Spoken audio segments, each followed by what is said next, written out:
Hello everybody, I'm Robbie Syracuse, and for my video instructions project, I'm going to get into the aspects of the football. So there are three main aspects for beginners who are seeking to play the sport and want to learn the basic instructions of what to do with a football. The three main things to do with a football are throw the football, catching the football, and holding the football.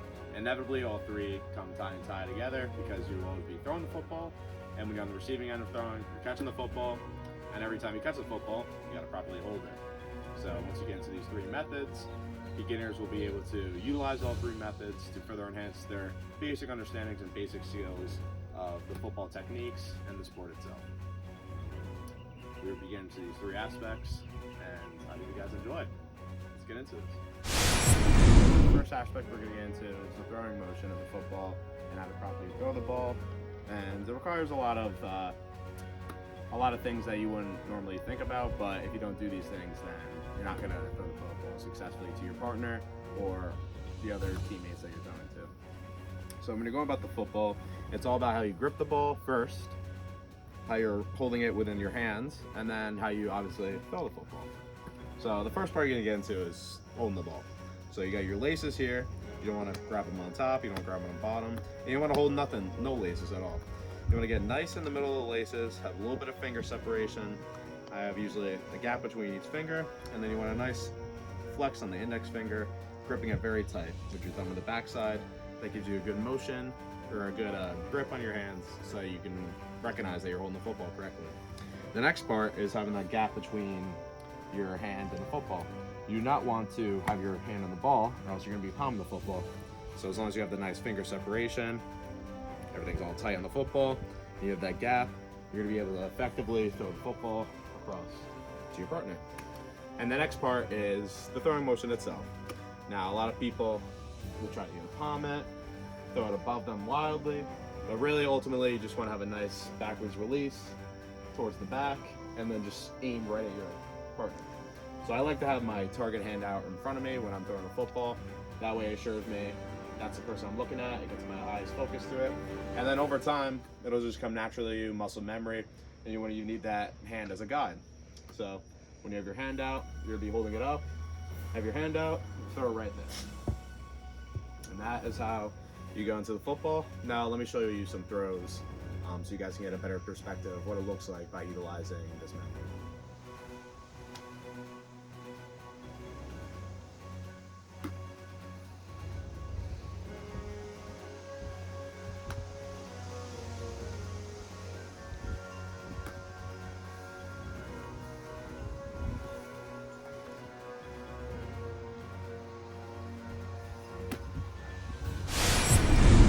So now that we went into the throwing, we're going to be talking about the catching aspect.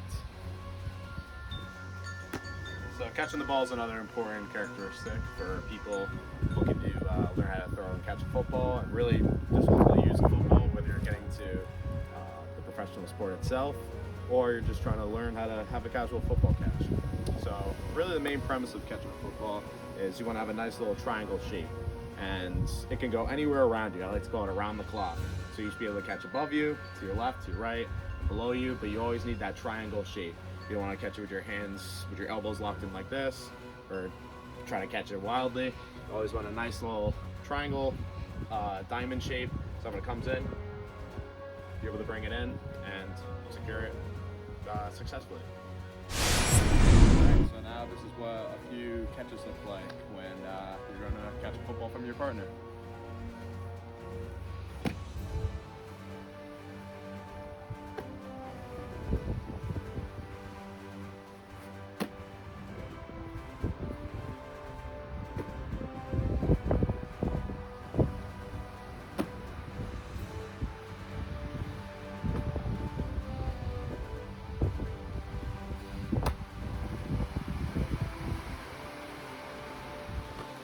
The main emphasis when you grab it, you want to have that nice diamond shape, and you just want to squeeze it where you get it, and bring it into your body. You want to just kind of put your hands out, lollygag it, have your hands out, wherever it goes, grab it, bring it into your body. Okay, so obviously we showed you I was catching with a little bit of diamond. As it came closer, I grasped it and brought it into my body. Now, Many of you may be thinking, why is this the correct method? Well, I'll show you right now what it looks like if you don't use a diamond shape and you don't bring it into your body. All right, let's try it again.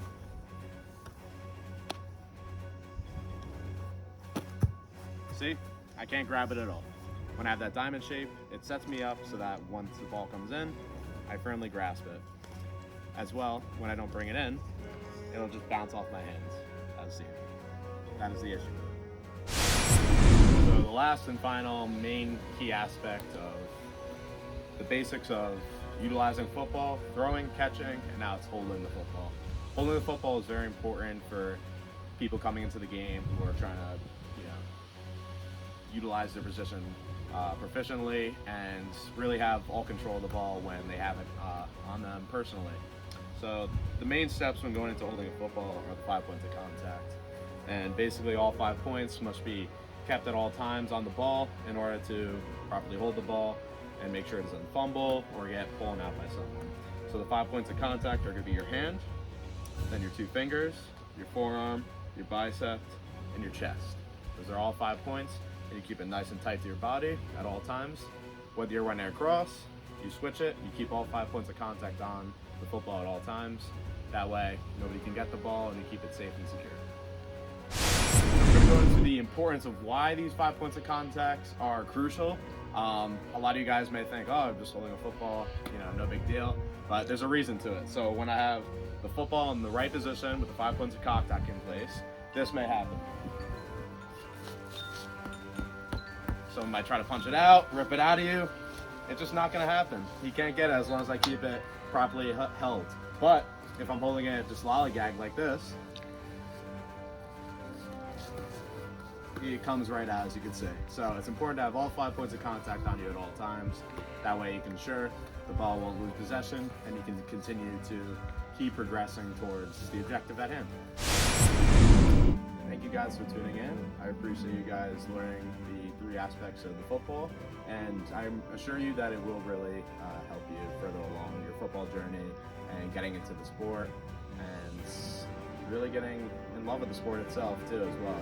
It really gets you united once you start learning the 3 aspects, which are really throwing the football, holding the football, and catching the football. And the methods will really work. It's really the basics of how you would hold the football right from the get-go, and really once you start throwing the football, you're going to be in the receiving end too, catching the football. And each time you catch the football, you're inevitably having to hold the football. So once you do those 3 methods, it will help your performance on the field.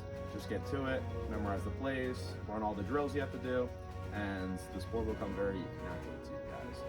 I appreciate you guys tuning in, and I hope this video was useful for all you tuning in. Thank you very much.